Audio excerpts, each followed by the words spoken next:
ừ ca là mò nồng là mò không có chập lời đâu tôi cắt chơi không có chập lời có lỗ rồi con này đẹp lắm cả con chim đây này gà gì cũng có thấy chưa thấy chưa đẹp thế mà nhưng có chập lời đâu.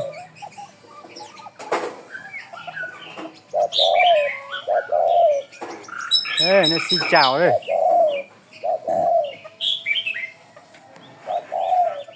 Tụi nó mày trợ lý nữa. Rồi chặt rồi giảm một sọc. Thì lóc ca trong cổ cử. Trợ lý đó, nông trợ lý. Họ tụt rất lâu mèo con cỏ. Tụi một kế nè. Ô, thanh là mùa.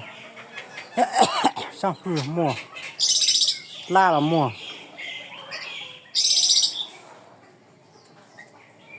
Nói chị tụi mô.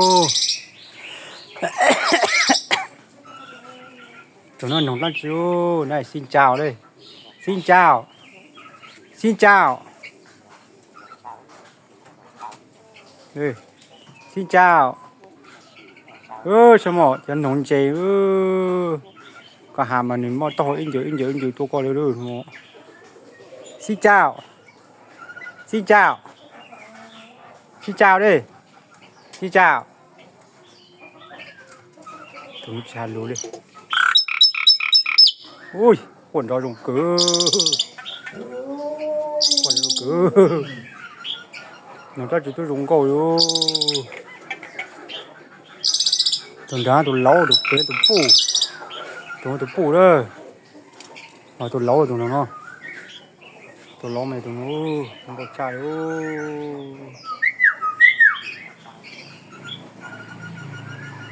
Tụi nó mà còn có chào dù đâu. Xin chào, xin chào. Xin chào, xin chào. Xin chào. Xin chào, xin chào. Ôi, bao hà lụt ta ơi. Ngọ, bao hà lụt. Xin chào, xin chào. Xin chào.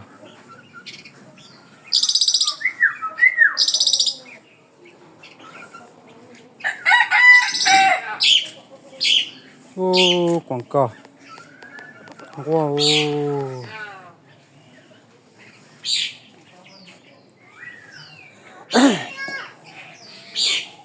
Các cổ nành dúa theo sao? Ô, xe bên nành dúa rồi. Nành dúa phong tiểu, cái lúa, ọt thực tiểu. Ôi, sáng cho mình nhớ nhà hố sao? Hố lúc phải sang đâu. Cho mình nhớ nhà hố rồi. Ọt tụi nại tụi bơ. Tụi cay ơi, tụi hoa hỏa ơi. Hoa hỏa. Tụi lỗ của tuyến đế trên đế ô. On ở của tuyến đế tầm cơ. On ít lâu. Cho nó một kệ mà dùng cột tài ư. Dùng cột chập rồi ư. Ô cột tuyến đế chập rồi. Cho bùi cho ngon cho lỗ mà. Cột tí xôi rồi rồi. Ô thì tụi bùi sơn đông mà chứ. Chỉ hạt tôi rồi cột tí rồi cột tí.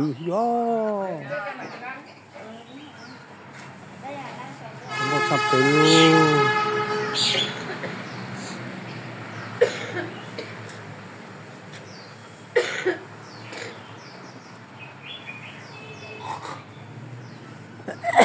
Ai định ăn rụng rau đấy. Đang bốn là ăn hết lại đang trồng chưa. Ăn hết cái này quay ra cái kia là vừa. Nâu, cái kia để. Nhà chị được ăn chưa?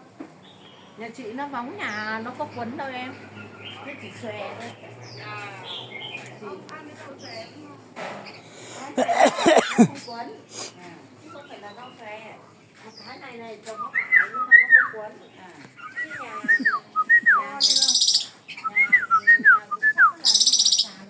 ô thì tụi nó mà của cháu thấy ta sao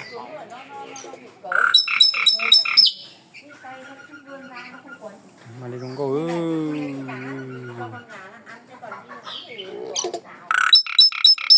Hoài các bạn nha. hành lùi quả quá hành lùi à nói đi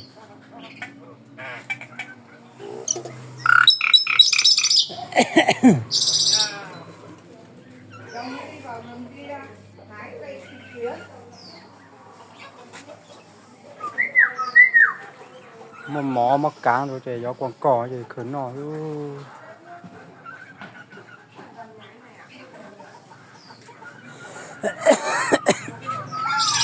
đúng quá nhiều giò lỡ ai ao tục cá luôn luôn nữa nè cô tứ chỉ trong cổ tàng lỡ ô để thật tài luôn cô tứ mà xua giờ xua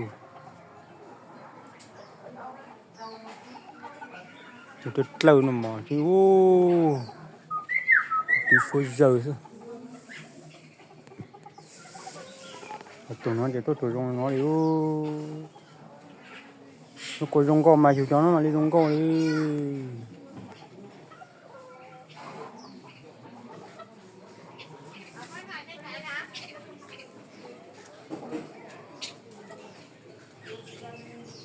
tụi nó mà bao trâu thấy trời đấy nữa còn quá bụt thấy nhiều lắm mà nó to trâu đó sao chứ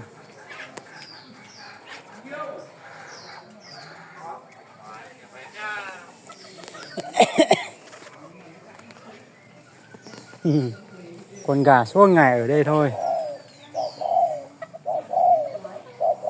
tụi nó tụi con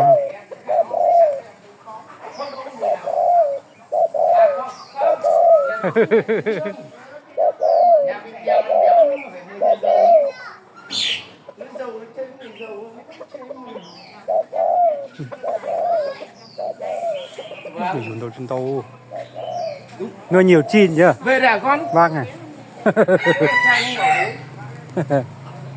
tụi tấm luôn luôn tấm luôn không có cười gà gì cũng có kệ thôi chứ mình làm sao mình áp lượng xóm gà gì cũng có ô tụi nó ra chỉ trong có chọc đâu đó luôn nó chết luôn nó chết mà luôn luôn qua ha nó cắt lơ